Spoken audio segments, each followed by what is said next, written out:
Aujourd'hui, nous allons parler de l'IP et de l'Internet. Pour ceux qui ont vu le numéro 10 de Tips, nous avions abordé rapidement l'IP pour expliquer quelques services réseau. Aujourd'hui, nous allons aller un peu plus loin et pour cela, nous allons faire un bref retour en arrière au début des années 1970. À cette époque, nous sommes au début d'Internet. Son véritable début est souvent source de controverses. Les gens se disputent, les gens se battent, les villages... Pas forcément des villages, mais les gens se disputent.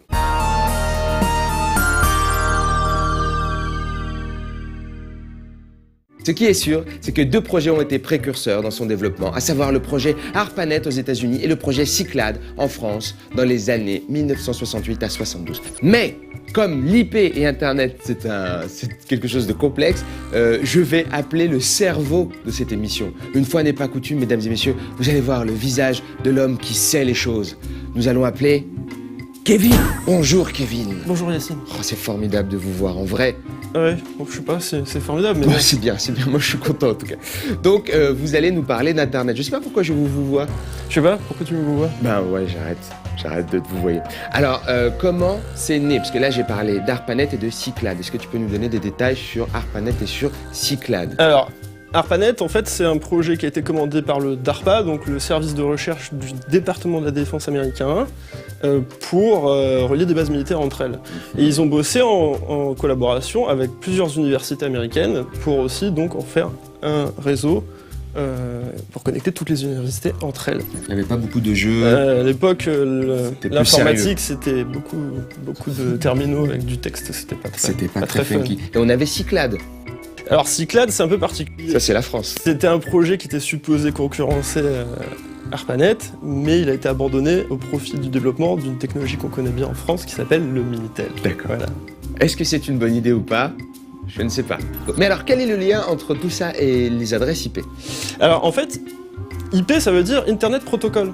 D'accord. À la base. Donc une adresse IP, fondamentalement, sert au bon fonctionnement d'Internet. C'est ce qu'on va voir aujourd'hui, puisqu'en fait, on a plusieurs types d'adresses IP. L'adresse IP publique et l'adresse IP privée. Ça, je le savais, parce qu'on en avait un peu parlé l'autre fois.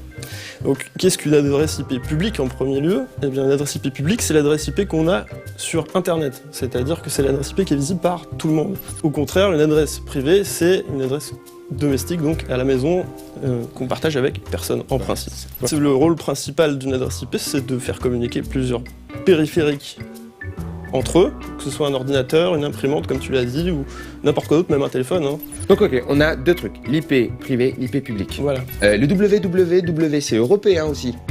Alors le World Wide Web, oui, c'est européen, ça a été inventé dans les années 80 au CERN par un monsieur qui s'appelle Tim Berners-Lee, pour échanger des informations entre êtres humains de manière standard, c'est-à-dire en lisant des choses, par exemple. Formidable. Une fois qu'on a compris comment est né l'IP, c'est-à-dire pour échanger entre les machines et à quoi ça sert, l'intérieur de ce chiffre a une sorte de signification. On est d'accord? Alors, pour une adresse IP privée, je précise, les trois premiers blocs correspondent à la racine du réseau. C'est-à-dire que c'est le nom de la rue. Voilà, par exemple. Si on fait l'analogie avec une maison. C'est très beau, moi j'aime bien. C'est le nom de la rue. Oui. Et le dernier bloc de 3 chiffres, c'est l'identifiant de la machine. Donc c'est le numéro de la maison, tout simplement. C'est formidable.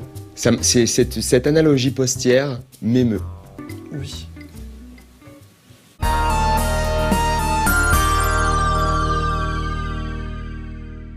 Alors on a vu à quoi ça servait, c'est-à-dire qu'il y avait des adresses privées, des adresses publiques qui permettent à toutes les machines de communiquer entre elles, mais après on ne sait pas comment vraiment ça fonctionne. Éclaire-nous, oh mec qui connaît des trucs. Alors en fait c'est très simple, soit l'adresse IP est définie de manière manuelle par l'utilisateur de la machine. Comme moi je le fais souvent parce que je suis calé, voilà, souvent donc, je l'ai pour faire simple, c'est 4 séries de 3 chiffres qui vont de 0 à 255, mais ça c'est pas important, c'est trop compliqué. Moi j'aurais bien aimé qu'on développe. Bah en gros... Non, ça va, c'est une blague. Voilà. Soit manuel, défini par l'utilisateur, soit dynamique, défini par un serveur. En l'occurrence un serveur DHCP, c'est ce qu'on a vu dans les services réseau à la maison la dernière fois. Est-ce que c'est possible que automatiquement le truc ait envoyé une adresse avec que des 6, genre l'enfer? Est-ce que ce serait genre l'IP du diable, un truc comme ça? C'est possible, mais dans les faits, dans un réseau domestique, il y a qu'un certain intervalle d'adresse qui est fourni. Il y en a certaines qu'on n'a pas. Et on n'a pas accès à tout en fait. Ouais, et avec des questions stupides des fois, c'est pas on a des forcément- réponses intelligentes. C'est pas forcément pertinent d'avoir accès à tout, puisque dans un environnement domestique, on n'a pas nécessairement besoin d'avoir 4 milliards d'adresses. Moi j'ai chez toi, quoi. peut-être 4 milliards d'objets. Non, ok, c'est faux. Ouais. J'en ai pas 4. Tout ce qu'on a besoin de savoir, c'est que donc elle est composée de 4 blocs de 3 chiffres, et en fait, cette adresse IP est unique par machine. Mais elle peut changer de manière dynamique, c'est ce qu'on disait tout à l'heure. Oui, parce qu'il y a des délais. Et oui, parce qu'en fait, elle n'est pas. Si elle est rentrée manuellement, elle est persistante, elle bougera, elle changera jamais. Par contre, si elle est rentrée de manière dynamique par le serveur DHCP, il faut renouveler l'adresse de temps en temps pour libérer celle Ce qu'on appelle un bail. Ce qu'on appelle un bail. C'est comme des habitants d'une maison. Voilà, exactement. On change. Précisément. Quand on loue. Voilà. Quand quelqu'un s'en va, il faut libérer l'adresse, Ouais. on fait de la place pour que Ok, j'ai quelqu'un d'autre compris. se prenne. Je crois que j'ai Voilà. compris. Donc ça permet en gros d'avoir toujours une adresse de disponible pour une nouvelle machine qui viendrait s'installer sur le réseau. Donc on laisse le truc comme ça ou il va falloir changer les choses bientôt?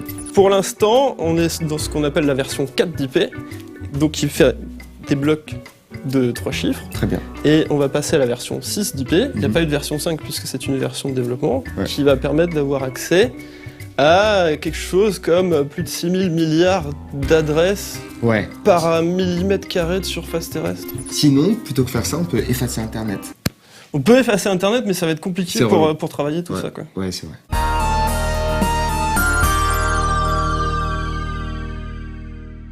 Ben, merci beaucoup, Kevin. Je crois que j'ai tout compris.